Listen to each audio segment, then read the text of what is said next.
మిత్రులందరికీ నమస్కారం. మిత్రులారా, ఈ వీడియోలో బుద్ధుడు చెప్పిన ఒక బందిపోటు అంగుళీముల కథ గురించి మనం తెలుసుకుందాం. మీకు తెలుసు మిత్రులారా, బుద్ధుడు అనగానే మంచికి, మౌనానికి, 10 మందికి మంచి చేయడానికి, పాజిటివ్గా ఆలోచించడానికి బుద్ధుడు చెప్పిన ఎన్నో విషయాలు మనకు ఉపయోగపడతాయి మిత్రులారా. అలాంటి విషయాలు మనం తెలుసుకోవడానికి బుద్ధుడు ఈ మంచి విషయంలో ఒక అంగుళీముల కథ గురించి చెప్పారు మిత్రులారా. ఆ కథ గురించి మనం ఈ వీడియోలో తెలుసుకుందాం. ఈ వీడియో లాస్ట్ వరకు చూడండి. ఓకే, అప్పుడే ఈ వీడియోలోని ఈ కథ సారాంశం మీకు అర్థమవుతుంది మిత్రులారా. అలాగే మనం టాపిక్లోకి వెళ్దాం మిత్రులారా. గౌతమ బుద్ధుని కరుణతో అంగుళీముల హృదయం ఎలా మారిపోయింది అనే అద్భుతమైన కథ మీరు ఈ వీడియోలో వినబోతున్నారు. పురాతన కాలంలో బౌద్ధ మహర్షి జ్ఞానంలో ఒక కీలక సంఘటన జరిగిందంట మిత్రులారా. ఆ సంఘటన ఏమిటి అంటే అంగుళీముల అనే ఒక వ్యక్తి గురించి మిత్రులారా.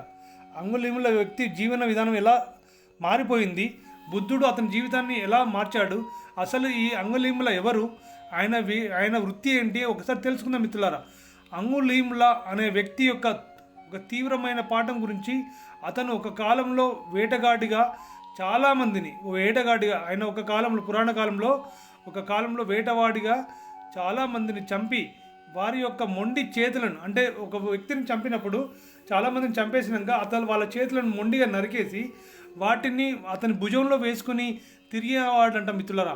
అంత కసాయి వాడే ఈ అంగుళీముల. అలాంటి అతను అర్ధ చేతుల మాల, అతని సమాజం అతన్ని చూసి భయపడేవారు. ఆ మాలను చూసి అందరూ అతన్ని చూసి భయపడేవారంట మిత్రులరా. ఒకరోజు గౌతమ బుద్ధుడు ఆ అంగుళీముల ఉండే ఊరికి వచ్చాడంట మిత్రులరా. ఒకరోజు గౌతమ బుద్ధుడు ఆ అంగుళీముల ఉండే ఊరికి వచ్చారంట మిత్రులారా. అప్పుడు అన్ఫార్చునేట్లీ అంగుళీములతో బుద్ధునికి సమావేశం ఏర్పాటు జరిగిందంట. అంటే అంగుళీముల బుద్ధుడు ఇద్దరు కలిశారంట మిత్రులారా, చేయడం జరిగిందంట. అయితే స్థిమిత హృదయాలకు దృఢమైన మార్పు తెచ్చింది బుద్ధుడు మిత్రులారా. అలాంటి ఒక కోపిష్టిని ఎలా మార్చాడు బుద్ధుడు అంటే, అంగుళీములతో మాట్లాడిన అతని హృదయంలో ఉన్న కోపము, అంగుళీములలో ఉన్న కోపాన్ని, అతని హృదయంలో ఉన్న కోపాన్ని, దోషభావాలను కరుణతో, ప్రేమతో బుద్ధుడు పరిష్కరించాడు మిత్రులారా. అంగుళీముల తన తప్పులను గ్రహించి బుద్ధుని మార్గంలో సన్యాసం స్వీకరించి తన జీవితాన్ని సార్థకంగా మార్చుకున్న ఈ కథ మనకు నేర్పే విషయం ఏమిటంటే, ఎంత డార్క్ అయినా, ఎంత చీకటిగా ఉన్నా, ఎంత కఠినాత్ముడైనా ఆయన గుండె కూడా మారుతుందని చెప్పడానికి ఈ అంగుళీముల కథ మిత్రులారా. చాలామందిని చంపి వాళ్ళ చేతులు అతని మెడలో వేసుకుని తిరిగి అతని అంత కఠినమైన గుండెని కూడా బుద్ధుడు మార్చాడంట మిత్రులారా. ఈ అంగుళీముల గుండె సూత్రధారి, మన బుద్ధుడు సూత్రధారి కదా, ఆయన ప్రేమతో కరుణతో మార్చుకోవచ్చని నేర్పించారు మిత్రులారా. అందులో మనలో ఒక రకమైన మార్పును కోరుకుంటూ ఉంటాం. అందరూ కూడా మనలో ఒక మార్పును కోరుకుంటూ ఉంటే కూడా మన సమాచారం మరియు క్షమాభావంతో ప్రతి సమస్యను పరిష్కరించవచ్చు అని తెలుసుకుని మిత్రులారా. బుద్ధుడు కూడా ప్రతి సమస్యను పరిష్కరించే మార్గంలో వెళ్ళేవాడు. చాలామందికి నేర్పించేవాడు ఎలా సహనంగా ఉండాలి, మౌనంగా ఎలా ఉండాలి, ప్రేమతో శాంతితో ఎలా ఉండాలని బుద్ధుడు మనకు చాలా నేర్పించేవాడు మిత్రులారా.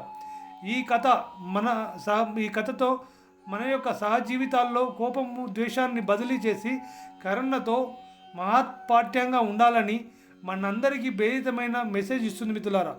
ఓకే, ఎవరు ఎలా ఉండాలి, ఎవరు ఎట్లా ఉండాలి, ఎంత కఠినమైన మారుతాడు, మంచితో మార్చవచ్చు అనే ఒక అద్భుతమైన మెసేజ్ ఈ కథ ద్వారా మనం తెలుసుకోవచ్చు మిత్రులారా. అయితే ఆ కరుణయే మన హృదయాలను శాంతి స్వరూపులుగా మార్చే శక్తిగా ఉంటుందని గుర్తుపెట్టుకోండి మిత్రులారా. ఎంతటి కఠినాత్ముడైనా కూడా మనం మార్చవచ్చు అనేది ఈ కథలో మనం తెలుసుకోవచ్చు. బుద్ధుడు తన శాంతి స్వభావంతో అంగుళీములను మార్చి తన యొక్క జీవితానికి ఒక అర్థాన్ని వచ్చేలా చేశాడు మిత్రులారా. ఈ కథలో మనం తెలుసుకోవాల్సింది ఏమిటంటే, నమ్మకంతో, ప్రేమతో ఏదైనా సాధించవచ్చు అనేది. మిత్రులారా, మీకు ఈ అంగుళీముల కథ నచ్చింది అనుకుంటున్నాను. ఈ వీడియో మీకు నచ్చింది అనుకుంటున్నాను మిత్రులారా. ఈ వీడియో నచ్చితే లైక్ చేయండి. అలాగే ఈ వీడియోని మీ తోటి మిత్రులకు షేర్ చేయండి.